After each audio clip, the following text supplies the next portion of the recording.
was a propulsion casualty just coming out of Inverness Marina. A whole slew of alarms went off. Engine overheat alarm had gone off. I was like, ah!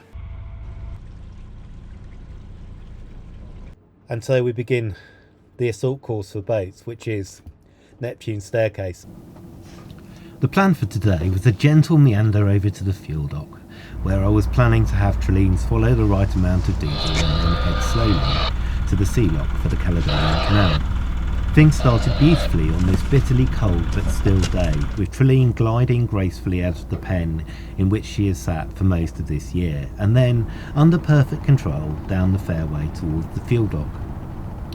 There, once heading towards the extremely expensive 60-foot plus sail training boat operated by the exclusive Gordonston School, the throttle jammed at half ahead, and suddenly the morning was not so beautiful. It was apparent rapidly that control couldn't be regained in the marina, so I took Trilleen out of the marina into the fairway where there are fewer things to hit, apart from the numerous sandbanks in the Beaulieu Firth, and after getting enough sea room, dropped the anchor and started problem solving. That was a propulsion casualty just coming out of Inverness Marina. The Morse cable, which controls the throttle, had slipped off its peg, so it was loose and wasn't going fully into reverse. So now I need to sort myself out and get back alongside the fuel berth, which is where I was trying to go in the first place. I'm currently anchored in the middle of the Inverness approach channel. Fortunately, nothing's coming in. Having previously been freezing, thanks to Scotland doing its best in December, I was now a sweaty, fiery mess. As I was doing all this work, climbing into and out of the hole of despond under the engine and trying to diagnose the problem, I kept looking anxiously at the lifeboat station a few hundred yards away, praying silently that I wouldn't suddenly hear the siren and see their tractor pushing the big orange rescue rib out onto the water. Having got things at least half back under control, I headed back into the marina to try to get the diesel, all the while being conscious that my window to use the sea lock was opening very soon, and because of the tides and limited daylight at this time of year, wouldn't stay open for very long. Last time I transited this particular junction between the sea and the canal in the summer, Trilleen lost one of her fairlies to the dark waters of the loch, and I only finished fixing the consequences a couple of weeks before, finally achieving a matched pair of fairlies on her stern again. I'm hoping that these rope guides will be rather better fixed than their predecessors, which have been a wobbly subject of concern since I bought the boat. In the long run, even these will need amending, but fortunately, this time they survived the lock. The entrance was unremarkable, in beautiful, calm conditions, something I appreciated a lot after the drama of the rest of the morning.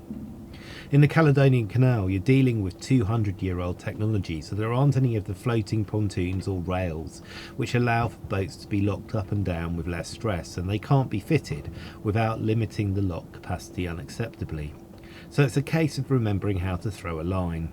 Most of the throws aren't that far, and at mid-tide in the sea lock you can pretty much hand a line up to the ever-helpful lock keepers. This sea lock and its first reach at Clachnahary was carved into a peninsula that Telford and his merry gang created specifically for this purpose, realising that it would be easier to build the ground for the sea lock rather than trying to cut it into the existing architecture, railway and steep hillside.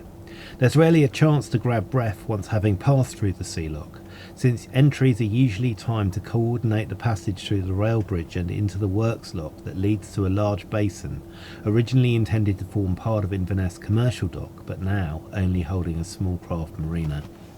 Thanks to some clever scheduling, the lock keepers had anticipated me going further that evening, using a convoy with another ship coming west. So I waited for a while at what in summer is a strictly verboten location, the Sea Scouts boat pontoon, but apparently it's just fine midwinter. Then came the dreaded news that, in fact, the following ship hadn't made it, and just as I anticipated a dreary night at Seaport, the lock keepers continued, "But we're happy to take you up Muirtown flight now." I was delighted if tired, and we set to attacking this first flight of 4 locks in what felt like rapid fire.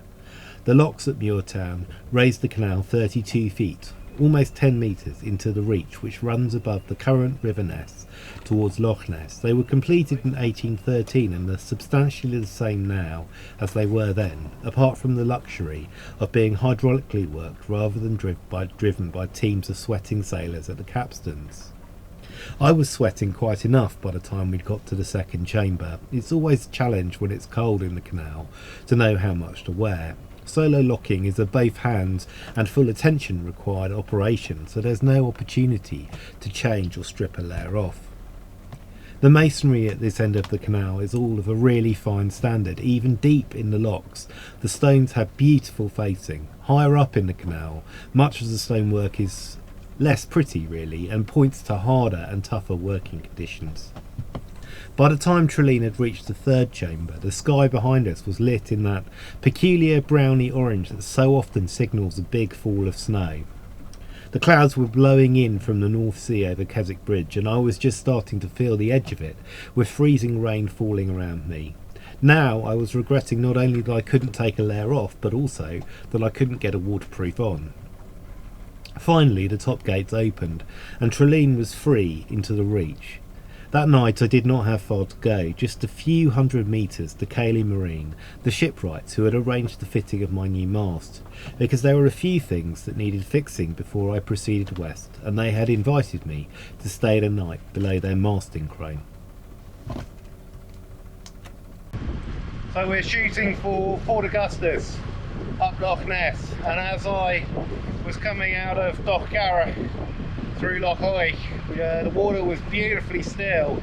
Ice pancakes were starting to form on the water, so the surface was essentially starting to freeze over. That's not happening here in Loch Ness because there's a little bit of chop, but I have heard from the loch staff that the canal between Clyde and Calochie and Gairlochie is a little bit frozen, so we may have to wait at Fort Augustus for a while for it to unfreeze. It probably will unfreeze later this week and we'll nip through, but I think once again Trilleen is doing things just in time, because give it another couple of weeks and the canal's anyway going to be closed for sea-to-sea transit, but it could well be closed anyway.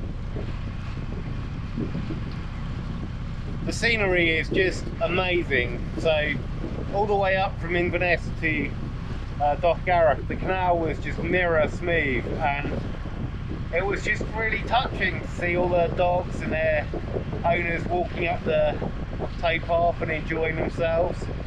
And it was also really nice just to be the only boat on the canal that was moving. It's quite a weird experience. And now the loch is also really smooth, which is one of the reasons why I'm shooting for Fort Augustus now, because it's so calm, and I know that later in the week it won't be.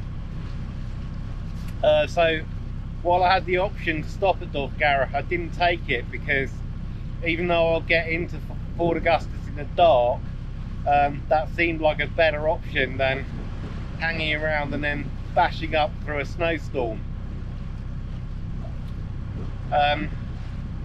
Yeah, really grateful to the team at Caledonian Marine this morning, who not only helped with fixing the last few snags on the rig and sorting out the trickler, but also went above and beyond to have a look at my Morse control, that's the throttle, which was giving me trouble before, and also had a look at the heating fuel pump, which was claiming it had a problem, but we don't think it actually does. So yeah, and also thanks I think to Kruger Marine down in Lymington, who took my phone call very promptly this morning and were really very helpful. So yeah, that was great, and their tips were right on the money. Sorry, my eyes are just straying away from the camera. It's because it's incredibly pretty looking up the loch with the sun pouring down through the clouds, and I'm just enjoying it. Actually, it's incredibly cold, and I'm very glad that the autopilot is now steering, because it means that I can sit in the hatch. I think I need to rig some tiller lines the old-fashioned way, so you can sit in the hatch and steer even when the boat's not in the loch. The gain on the autopilot's a bit wild at the moment, which is why she's swinging around like crazy, but I'm just tolerating that rather than trying to fiddle with it, because it's too cold to fiddle with it, frankly. So it was at this point that everything went very wrong. A whole slew of alarms went off down below, and I was like, don't recognise that. Looked down the hatch, engine overheat alarm had gone off, and I was like, ah! Jumped down the hatch, shut the engine down, start troubleshooting. We had a little bit of sea room at the time, so that was fine. Had the impeller shredded itself? No, the impeller hadn't shredded itself. Had the water pump killed itself? No, the water pump was still alive. The strainer was clear, although there was a lot of murky stuff in it, and I was like, murky stuff? Has the engine suffered some sort of catastrophic blow through into its heating system? No, fortunately that wasn't the case. It was something really simple, and that was that the external seacock for the engine had got blocked with weed, which is common at this time of year in Loch Ness, apparently. I didn't know this. So sailed for a couple of hours. Nice sail in the dark, didn't go anywhere really, but it was a nice sail and we were under control. And then finally got the boat back underway with the engine and crept into Fort Augustus very late at night. I'd like to say thank you publicly to Aberdeen Coast Guard, who I contacted at various points during that night, just so that they were aware. They were incredibly supportive and really kind, actually, and I think appreciative of knowing that there was something going on that was not an emergency but had the capacity to become one. And I'm sorry I can't show it to you, but there's no film, and my priority in these times is my safety and Trilleen's safety, not in making film, and I think that's the case for a lot of sailors. It took a day or so for the weather to warm up enough to unfreeze the ice cover west of Fort Augustus, but I was held for a few days anyway because the canal staff don't work weekends in winter. So it was on the Monday morning that progress west resumed. The weather was again incredibly still, and the reflections in the canal west of Clyde were nearly perfect. The hills were still sprinkled with snow, but much of the cover that had dropped a few days earlier had melted, and the freezing line was at least a few hundred metres above the canal, which was good from a warmth point of view. So that's us clear of Culuchy Loch, heading now towards the bridge at the end of Loch Oy. I think it's the bridge at the end of Loch Oy. Yes, it is. It's an amazing day. The water is absolutely still. You can see almost perfect reflections of the hills in the water. It's beautiful. It's also quite chilly, but you know, you have to take your lumps with your beauty in Scotland. So yeah, it's gorgeous day. So we're going to try and push as far as we can, see where we end up. It's really down to how many hours the lock keepers can work and the end of daylight today. So I suspect we'll get to Lagan. We might get past it, but I don't think we'll get much further than that. The next bridge swung clear, holding up a grand total of one vehicle, so very different from the summertime when a single opening in the bridges on the A82 results in substantial tailbacks.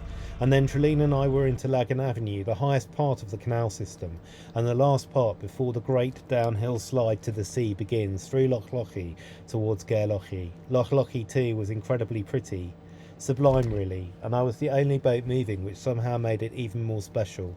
I was, I admit, gratified to find that the engine continued to perform really well and hadn't thrown any more overheating wobblies.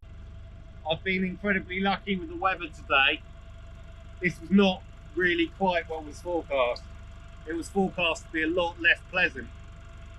So I am very grateful to the weather for cooperating for this passage, because it can be an awfully long slog from Fort Augustus to Gairlochie if the weather is cooling. None of the sections are really long enough to justify getting the autopilot out, and then Loch Oy isn't really wide enough. Loch Lochy, I suppose you could, but it really narrows down at both ends. So I've been really lucky, and I'm very grateful, because it could have been a very cold, miserable day, and it's actually turned out to be remarkably pleasant, and I'm feeling a certain amount of eager expectation, I think would be the way I put it, about getting the boat to sea and actually going sailing. It'd be really, really nice to get the rig up and... Excuse me, need to deal with the radio. So the good news is that the lock keepers have come up from Bannerby and they're ready to take me down through Gairlochie, and that's really good news, because it means that we're not hanging around. Gairlochie double lock and bridge is most commonly operated as a single lock these days, which makes it the deepest lock in the canal, always ready to catch you out if your lines aren't long enough. The recommendation is for 2 20-metre lines, and it's here that not having them hurts. The lockies can drop lines if you miss the throw, but didn't have to on this occasion with Trilleen. Beyond Gairlochie, Moy Bridge is the only barrier before Bannerby at the top of Neptune's staircase. Moy Bridge is the only hand-worked bridge left on the canal, and it has agricultural opening commitments to make sure that the cows can get home to be milked. And that can block access, but in this case I sneaked through. Good morning. It's a very wet, not very cold fortunately, but very wet morning here at Bannerby Top, which is the top of the flight of locks that leads down to Corpach and the sea. I am waiting to see if a fishing boat is proceeding down the flight, because if they are, I may have to go down with them. There's not a lot of capacity in this end of the canal at the moment, so they want to sort of stack me up with some other boats, which is understandable. So I can see some movement on the fishing boat that I'm allegedly going down the staircase to Corpach. I'm not thrilled, I have to say. It's raining, windy, it's not great weather. I'm not really thrilled about having to proceed to sea like this, but the canal staff are quite insistent, so I shall do what I'm told. I'm going to proceed just straight into the marina outside the lock entrance, which is a new facility. I'm going to hang there overnight in order to get the boat rigged for the transit down Loch Ness. Tomorrow early and through the day there's a brief, barely viable window which will get me to Oban before the next strong southwesterly comes in, and that's the plan, is basically to grab that window. Unfortunately we'll be motoring most of the way, but that's probably acceptable if we can get there. So I'm holding all the way back from the lock because I have zero interest in being blown into it ahead of time, and zero interest in getting into what is a narrowing gut of the moorings until you get to the lock gates. So if necessary we'll turn round and hold head to wind where I can control the boat perfectly, but just for now we're hanging with a bit of a stern, and for once in her life she's actually behaving herself. We've got control and we're doing 1.7 through the water, a bit close to the wall, coming out a bit, see the whole wall and good.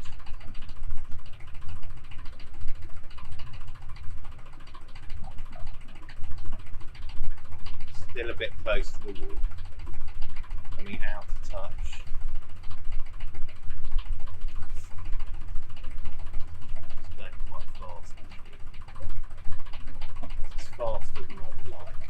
Give her a burst of the stern just to take away. It's better. Got her down to half a knot. Still got steerage.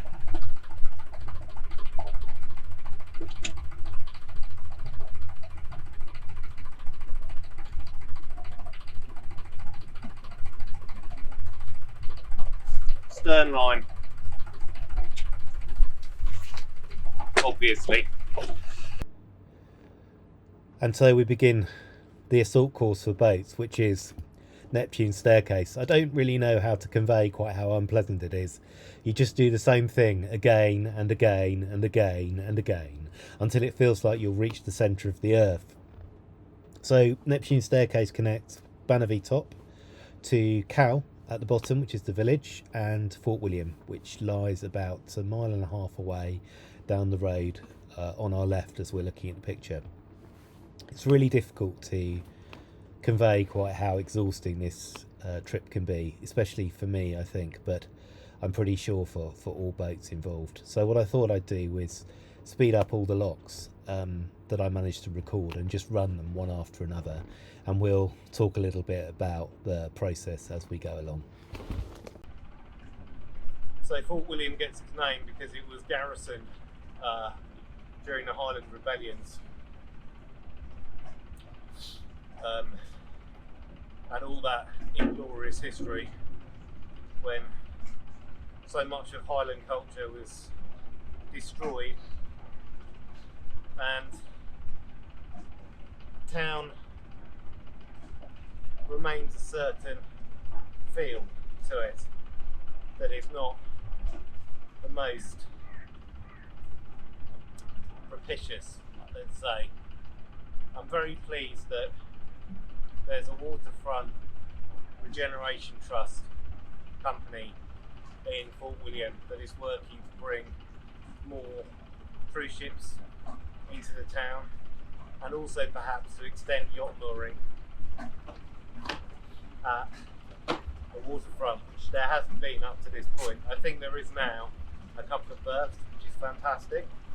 And there's also a regeneration company which is working out of Cal, which is the village at Corpus where the canal exits to the sea, and they have opened a small marina just outside the canal, and we are going there, so we'll be able to check it out, so to speak. I think it's a really positive thing because Cal could benefit hugely from the canal, and up to this point it hasn't really, because people tend to rush up the steps and completely bypass the village. Neptune's staircase starts about 4 miles north of Fort William, under the shadow of Ben Nevis, and over a quarter of a mile of continuous masonry. It drops about nearly 20 metres, 19 metres or 62 feet from the canal level to the level of the final reach to Corpus.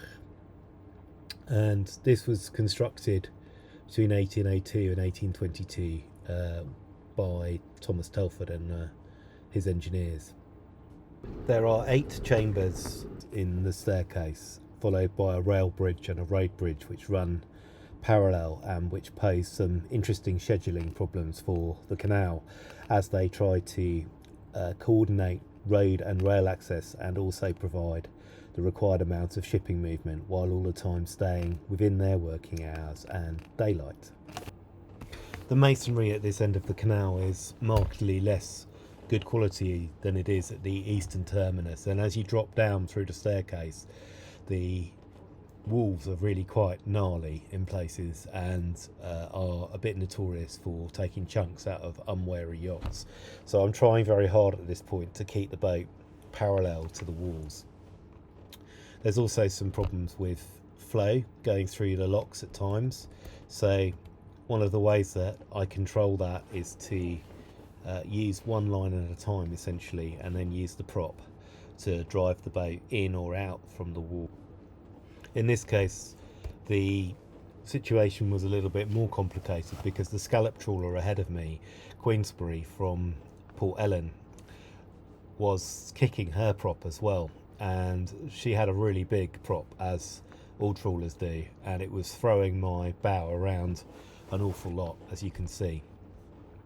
The good thing about these locks is that once you're in the system, there tends to be relatively little wind, because generally you've got wind either blowing up the locks or down the locks, and in this case we had wind from behind us or on my port quarter, and that was just being blocked as soon as once we got into the first lock. It was essentially very sheltered, and that's quite a common phenomenon. Now this is the last lock, takes us down to the level of Cal, and the reach down to the basin at Corpus, which was, while they were digging it in the 1800s, home to the biggest pump in Britain, which was a very small pump by any conventional standards, and they had a lot of trouble actually keeping the water out for long enough to do their excavation. It was right at the dawn of the sort of efficient pumps which were to come with triple expansion steam engines, where the steam passes through multiple chambers in order to extract all the energy that it has. Right, that's quite enough of that. Shortly I'll start talking about turbochargers and all the exciting ways you can extract energy from waste heat. But anyway, that's us passing through the rail bridge and the road bridge. That's the rail bridge just behind us, swinging closed, and we are now in the final reach down towards the works lock, which takes you into the basin at Corpus. It's actually a double lock, so there's 2 more locks to go, and then we're going to go into the sea lock and lie there to wait for the tide to rise high enough so that we can escape into the ocean. So we're only 298 days late. The intention was to slip out of Inverness on the 24th of February last year, and since then it's been a big fight to get the rig back on, but we are up and running again. So after exiting the canal, I went straight through to the new Thomas Telford Marina, which is a gorgeous little facility that I hope will continue to be a huge benefit to the village of Cal, and which I really recommend if you're planning to get your boat ready for sea or coming in from sea to the canal. And then very early the next morning I rose. I think I got up at about 01:50 and started making my way down towards Oban, where once I was in the Firth of Lorne, the dawn started to come up, and it was a gorgeous dawn, and it just went on forever and ever and ever until the sun rose as I came into Oban Bay and brought Trilleen into North Pier for restoring and planning.